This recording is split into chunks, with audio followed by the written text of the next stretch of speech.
और इसी बीच एक और बड़ी जानकारी आ गई है। महाराष्ट्र का अगले सीएम को लेकर अभी भी सस्पेंस जो है वो बरकरार है। आज दिल्ली में अमित शाह महायुति के नेताओं से मुलाकात करेंगे। बता रहे हैं कि अमित शाह फडणवीस, एकनाथ शिंदे और अजीत पवार से मुलाकात करने जा रहे हैं। वहीं एकनाथ शिंदे के बयान के बाद भी बीजेपी फूंक फूंक कर कदम रख रही है।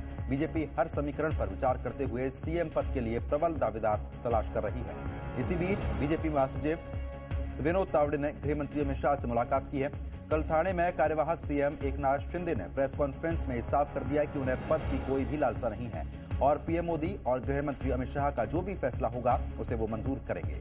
उन्होंने कहा है कि भाजपा का सीएम हमें मंजूर है, मुझे पद की लालसा नहीं है। जब मैं मुख्यमंत्री था तब मोदी जी मेरे साथ खड़े रहे, अब वो जो फैसला लेंगे स्वीकार होगा। शिंदे ने कहा कि 26 नवंबर को पीएम मोदी को उनका फोन आया था। हमारे बीच कोई भी मतभेद नहीं है, मन में कोई भी अड़चन नहीं है, हम सब एनडीए का हिस्सा है। एकनाथ शिंदे के बयान के बाद ऐसा लग रहा है कि जैसे देवेंद्र फडणवीस सीएम पद की रेस में बाजी मार चुके हैं, मगर अभी जो भी लेटेस्ट घटनाक्रम सामने आ रहे हैं उससे ऐसा लग रहा है कि देवेंद्र फडणवीस पर फिर एक बार फिर से पेच फंसता हुआ नजर आ सकता है।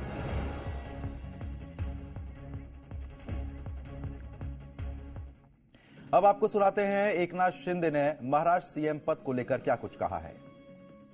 आदरणीय प्रधानमंत्री जी से भी बात की, उनको भी कहा सरकार बनाने में हमारी तरफ से कोई अड़चन नहीं है, आप निर्णय ले लो। जैसे आपके भारतीय जनता पार्टी को आपका निर्णय अंतिम रहता है। हम भी महायुति के कौन लीडर है, एनडीए के लीडर कौन है, मोदी जी है, अमित भाई है। तो उनको कहा कि मैंने अमित भाई जी को भी फोन किया, मोदी जी को भी फोन किया, सरकार बनाने में हमारी तरफ से कोई भी रुकावट, कोई भी अड़चन, कोई भी कुछ भी किसी भी तरह का अड़ंगा नहीं है। आप बेशक आप निर्णय ले लो, उस निर्णय की तामील हो जाएगी, निर्णय की अमल हो जाएगी। और मैं आज आप सबको कहता हूं कि भारतीय जनता पार्टी के वरिष्ठ नेता जो निर्णय लेंगे मुख्यमंत्री पद के बारे में, जो उनका कैंडिडेट होगा, उसको हमारा शिवसेना का पूरी तरह समर्थन है, पूरी तरह हमारा पाटिंबा उनको है। ये आपको बताने के लिए मैंने आज सबको बुलाया है।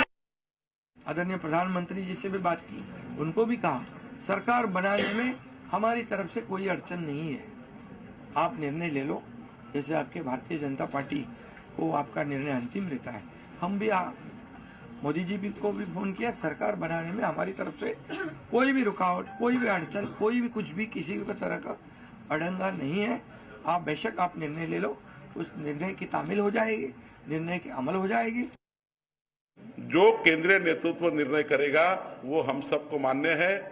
ये भूमिका माननीय एकनाथ शिंदे जी ने ली है, ये महाराष्ट्र के हित के लिए, महाराष्ट्र को आगे लेके जाने के लिए। महायुति का अगर हमने कहा महायुति पे कोई गीत लिखना चाहिए तो लिखने की आवश्यकता नहीं। वो शोले फिल्म में 2 दोस्त है, अभी 3 दोस्त है। ये दोस्ती हम नहीं तोड़ेंगे बस। माननीय एकनाथराव शिंदे जी होंगे, माननीय फडणवीस जी होंगे, अजीत दादा होंगे, ये तीनों मिलके निश्चित रूप से अच्छा निर्णय लेंगे। और हमारे जो है दिल्ली से आदरणीय नरेंद्र मोदी जी है, अमित शाह जी है, वो भी महाराष्ट्र में ज़्यादा उनका तीनों पार्टियों के नेताओं से बहुत अच्छे संबंध है और उनके भी इनके साथ में बहुत अच्छे संबंध है।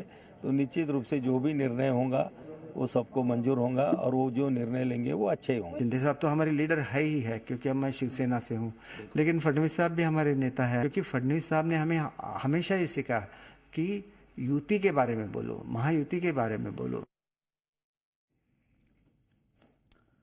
तो वहीं महाराष्ट्र की सियासत पर नाना पटोले का क्या कुछ कहना है, सुनिए।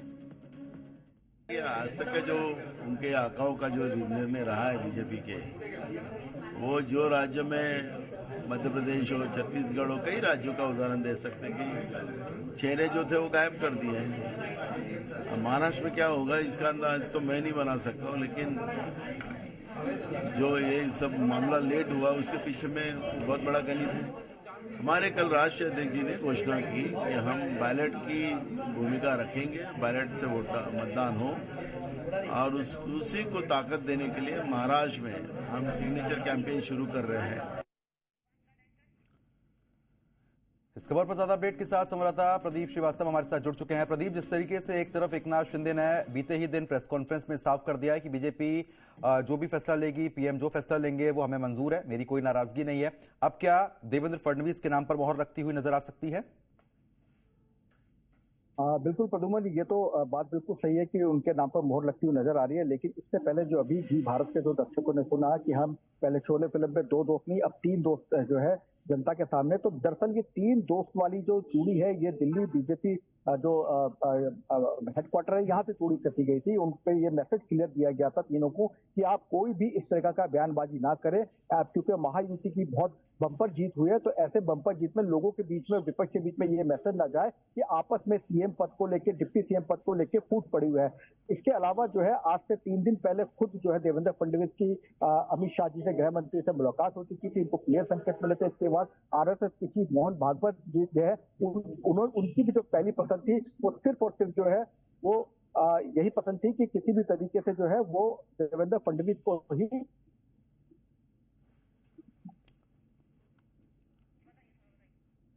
बिल्कुल, जिस तरीके से आप लगातार जानकारी दे रहे हैं, बने रहिए हमारे साथ। और इसी बीच प्रदीप, लेकिन खास बात यह भी है जो आप बता रहे हैं कि कहीं ना कहीं आज भी क्योंकि बातचीत होनी है, गृह मंत्री आज भी बात करते हुए नजर आएंगे, जो समीकरण है वो देवेंद्र फडणवीस के पक्ष में बन सकते हैं। जी बिल्कुल बन सकती है, लेकिन बीजेपी आखिरी मौके पे जो है कुछ भी अपने डिसीजन बदलने के लिए मानी जाती है। देवेंद्र फडणवीस, अजित पवार और जो एकनाथ शिंदे को जो बकायदा उनसे बातचीत के लिए उनको बुलाया गया है।